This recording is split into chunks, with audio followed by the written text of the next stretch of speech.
చేస్తున్నానండి.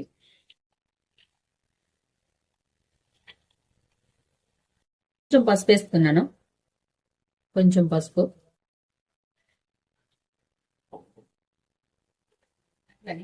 మనం ఉప్పు వేసుకోలేదు కాబట్టి అండి కొంచెం ఉప్పు వేస్తున్నాను. రైస్కి సరిపడా మొత్తం కూడా ఉప్పు వేసేసుకుందాం. మొత్తం కూడా కలుపుకుందామండి. ఇదంతా కూడా మంట సిమ్ లో పెట్టుకొని చేసుకోవాలండి.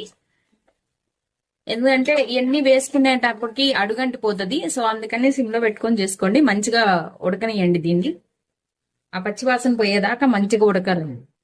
మీడియం ఫ్లేమ్ లో పెట్టేసుకొని మంచిగా ఉడకబెట్టుకుందామండి. ముందుగా అన్నం వండుకొని ఉంచుకుంటాం కదండి, ఆ అన్నం దీంట్లో వేసుకొని కలుపుకుందామండి. మొత్తం అన్నం వేసేసుకుందామండి. మనము జనరల్ గా వండుకునే దాని మీద కన్నా కొంచెం పలుగ్గా తీసుకోండి.